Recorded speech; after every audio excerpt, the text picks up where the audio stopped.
So now inflation is a huge problem. See, inflation was the government's solution to the problem until inflation has now become the problem. And so inflation is going to get much worse.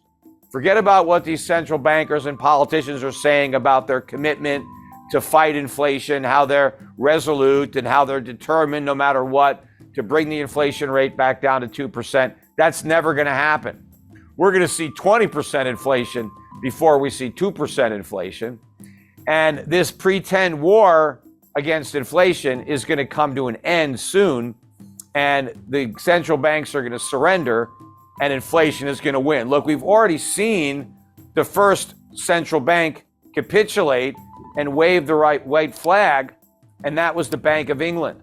The Bank of England, a week or two ago, was every bit as committed to fighting inflation as the Fed, until the inflation fight threatened a financial crisis, and then they cowered out, turned around, and they're back to quantitative easing. They went from quantitative tightening to open-ended quantitative easing. In fact, the Bank of England said, we're going to print as many pounds as we have to. We're going to keep on buying gilts. We're not going to let interest rates go up. They have to let interest rates go up. If you want to fight inflation, you got to let interest rates go up. But the other thing you have to do to fight inflation is to make government spending go down, because government spending is the source of that inflation. Governments are running deficits, and the central banks are monetizing those deficits by creating inflation. Governments are actually funding themselves through inflation. When you have a budget deficit, you're not getting government for free. Every nickel that the government spends has to be paid for by the citizens. And if they don't pay for it with a tax, then how are they paying for it? Through inflation. So when prices go up, that's the tax that you're paying for all these government programs. And so if the government wants to get rid of inflation, well, then it has to get rid of those programs, or it has to raise taxes to finance those programs. And that's not happening. That's not happening anywhere. Nowhere in the world, despite all these governments that claim they want to fight inflation, no government is actually doing it. Nobody is cutting spending. In fact, in the UK, they cut taxes. Well, when you cut taxes, you increase the inflation tax. So the British were claiming that they wanted to fight inflation, while at the same time creating even more of it. That is the problem. But the same thing is going to happen to the Federal Reserve in the United States. You cannot raise interest rates without creating a financial crisis. The financial crisis we had in 2008 was a result of a normalization of interest rates. It wasn't simply a subprime problem.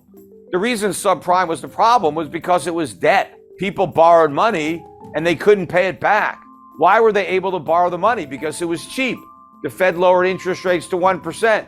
They created a housing bubble. Housing prices went up. People borrowed money against those inflated property values. They borrowed money with artificially low interest rates. And when interest rates went up, property prices went down.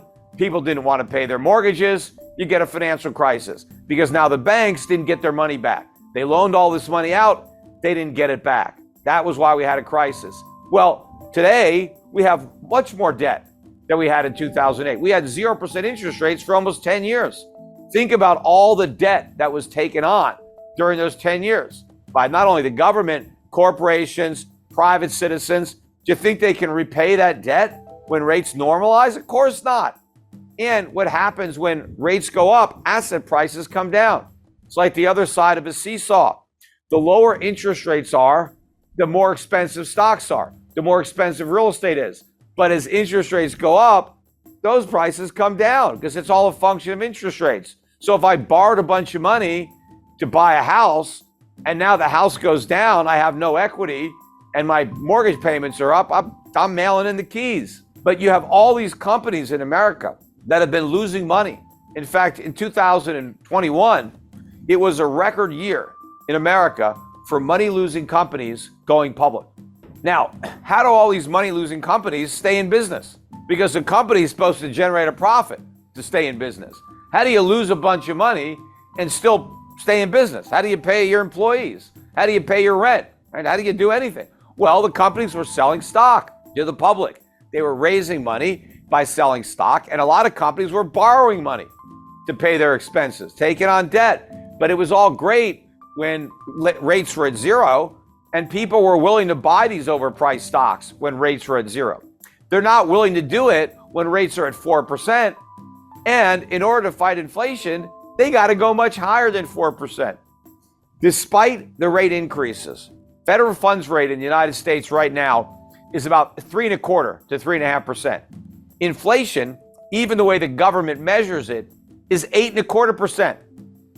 That's negative 5% real interest rates. You're not going to fight inflation with negative 5% rates. You're going to create more inflation.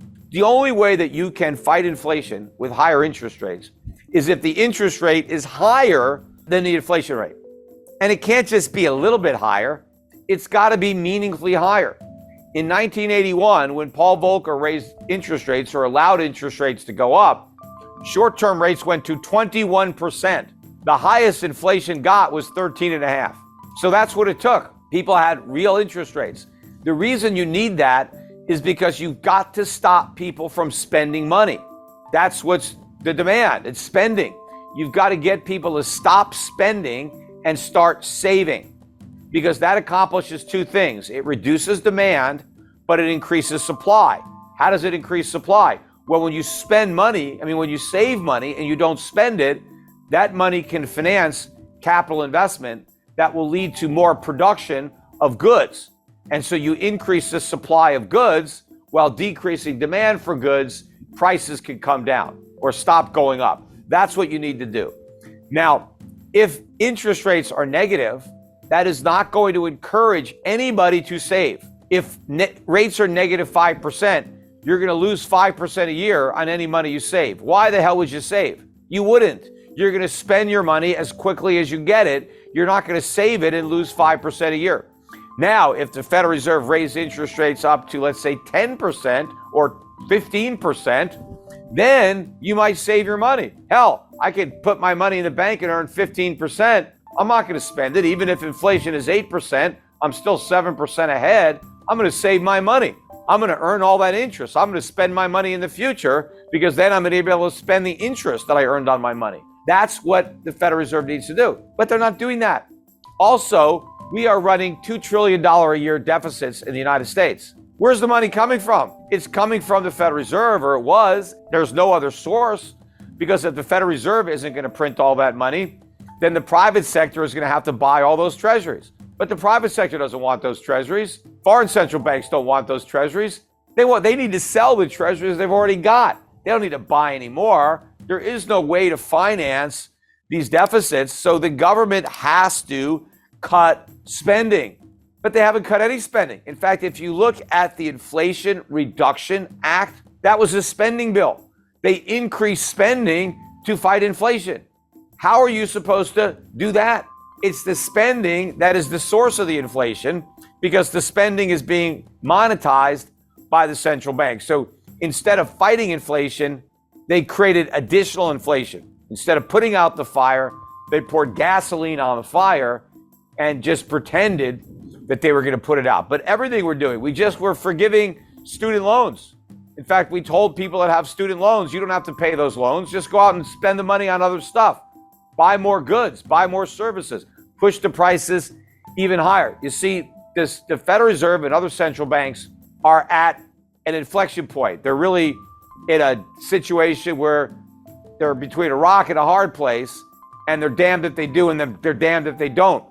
Because for years, they were able to kick the can down the road by creating inflation and sweeping the problem under the rug.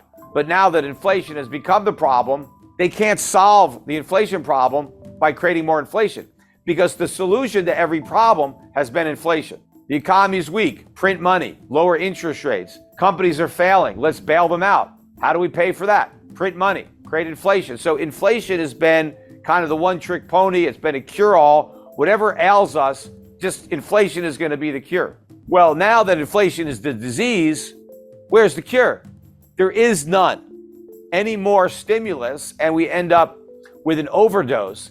And that is where we are right now. And what's keeping everything going, the reason that we haven't already seen a collapse in the bond market or a collapse in the value of the US dollar, the reason we've had a rally in the dollar is because the world is still has faith in the Federal Reserve. The world still believes that the Federal Reserve is serious about bringing inflation back down to 2% and that it has the ability to bring inflation back down, but it doesn't. Remember, it was the Federal Reserve back in 2008 or 2007 that said not to worry about the subprime market. It was contained. Of course, we saw how contained that was. But even before the subprime problems, they told us there were no problems. They said there wasn't a real estate bubble. And they said even if the real estate prices went down, it wouldn't hurt the economy because it was so strong. So the Fed has a very bad track record. And more recently, with respect to inflation, first the Federal Reserve said we didn't have enough inflation. Then when inflation got to 2%, they said, oh, well, we need to have it a little bit higher than 2% to make up for all the years that it was a little bit below 2%. And then when it got much higher than 2%, they said, don't worry about it, it's transitory. It's all going to go away on its own. And they said that for a year as inflation got worse and worse and worse until they finally admitted that it wasn't transitory. And so now they're claiming that they're going to solve the problem. But that's another lie. It's just like the transitory lie. They knew inflation wasn't transitory, so why didn't they admit it? Because they couldn't fight it.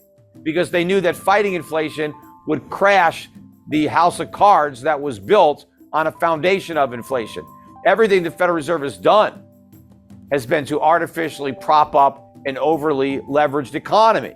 Well, the minute they try to fight inflation, they knock out those props and everything comes collapsing down. That's why they pretended it was transitory, because they didn't have the guts to do something about it. It was only when the problem became such a big political, hot potato, and everybody was worried about inflation, that the Federal Reserve finally said, okay, we're going to do something about reining in inflation, but they don't have the ability to actually live up to those commitments. Now they can pretend and they can hope that inflation just goes back down to 2% all by itself, because they're talking about how committed they are to bringing it down, but they can't do it without creating a financial crisis. In fact, the rate hikes that they've already delivered, even if there's nothing else behind it, will create a financial crisis. It's just a question of how much time. See, it already happened in the UK, or would have happened, and we're very close to that point now.